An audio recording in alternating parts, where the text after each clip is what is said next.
Hello, I'm George Labovitz.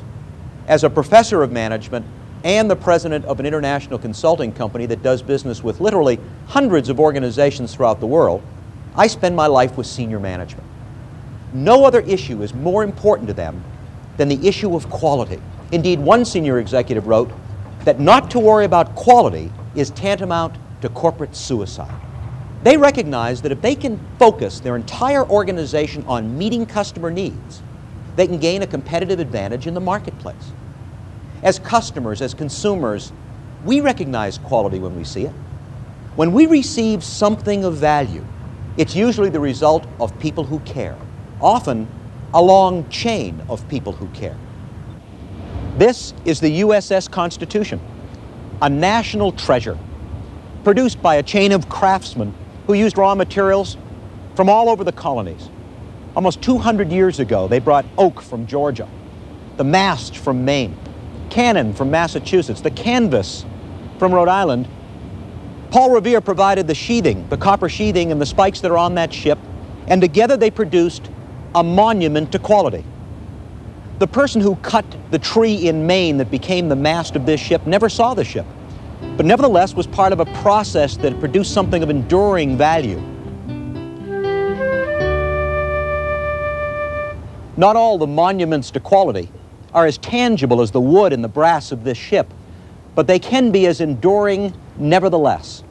Consider the slip of paper for whom this ship is named. The challenge is not only to develop a thing of quality, but to maintain it and to continually improve it.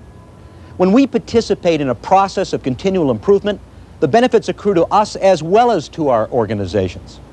We can achieve a sense of dignity and self-worth that comes about only when we are being the best that we can possibly be.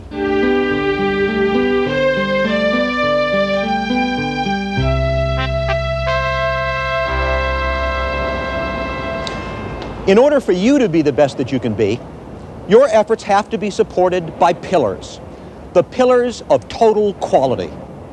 And fundamental to them all is the pillar of orientation to the customer, a focus on the customer.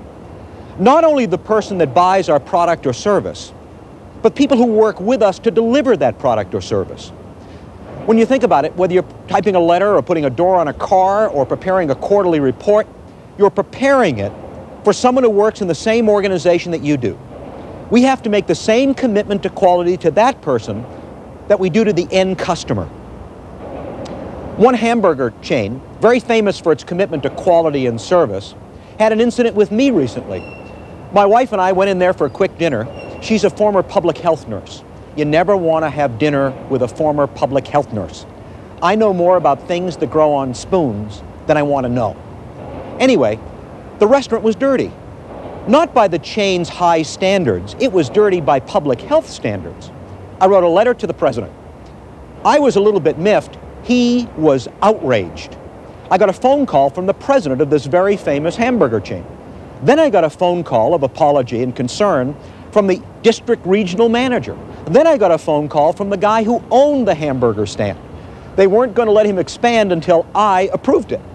I went down, collected a free hamburger, French fries, and a drink, and signed him off. That's orientation to customer needs. Another pillar is the pillar of total involvement. Ultimately, our ability to deliver a quality product or service depends on a chain, and we are all part of that chain and personally responsible for the quality of what we do. It's not something you can delegate up to management or to quality assurance. Another pillar is the pillar of measurement. You have to be able to understand your work process and be able to evaluate how well it's going. When things go wrong, to be able to correct it. So you have to manage by fact. There's an old axiom in management that you can't manage if you can't measure. And we have to manage personally the quality of the work that we do. For example, one hospital was very concerned about meeting patients' needs, and the patients kept complaining about cold food.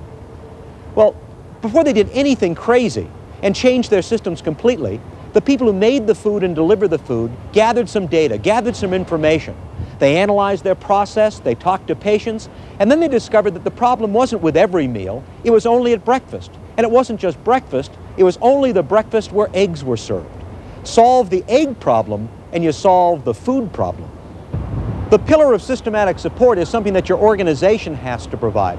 There needs to be a strategy, policies, and procedures that reinforce the idea of focusing everybody on meeting customer needs. There needs to be a performance management system that also reinforces quality at every level. Policies and procedures for innovation and new ideas have to be streamlined. The president of one insurance company told me that they had so many levels of authorization and approval, his company couldn't make a mistake and also couldn't make a profit. And finally, the pillar of continuous improvement. We are starting a journey together, a journey that really never ends. We're not going to get older together, we're going to get better. If those pillars of quality, customer focus, total involvement, measurement, systematic support, and continuous improvement are going to impact on your organization, they've got to be built on values. A foundation of values that everyone can understand and everyone can believe in. You know, the real test of an organization ultimately is whether or not you want your kid to work there. I wonder how many of you have a 17 or an 18 or 19-year-old kid at home. How would you know where to send her or him so that they can have meaningful work for their entire careers? What are the characteristics of a well-run organization? Well, the first characteristic is obviously, is it making money? Is it making a profit? Sam Gompers, the great labor union leader of the turn of the century, said, "No greater crime is perpetrated on the working man or woman than a business that doesn't make a profit." You want to make sure that organization survives. Also, you want to make sure that the employees in that organization survive, that they stick around, that they are finding satisfying work there. After all, your kid is going to be one of those. You probably also want to make sure that the customers stick around, that they appreciate the value of the products and services of that organization. And all of these taken together are good business. For example, if a supermarket can keep us coming back for 4 years, each one of us represents $25,000 in gross sales to that supermarket. Well, you can take a snapshot. You can capture an organization doing things right at any one moment in time. But the real test of an organization is, can it keep it up over decades? What are the characteristics of a great organization? It's a harder question. But when you think about it, great organizations are built on values. That's why they're able to do this over time. One great organization, world famous for quality, has values that are so basic, so simple, that every one of their 250,000 employees can tell you what they are. Concern for the customer, respect for the individual, constant striving for excellence. Those are the values of a great organization.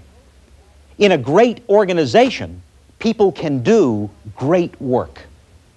Think of the times where you've done quality work, and chances are you're thinking about that time where you delivered something absolutely on a deadline, constructed something perfectly, perfect execution. But that's not good enough. That's a little bit like the airline captain who tells the passengers, "I have good news and I have bad news." The good news is we are making excellent time, perfect execution. The bad news is we are hopelessly lost.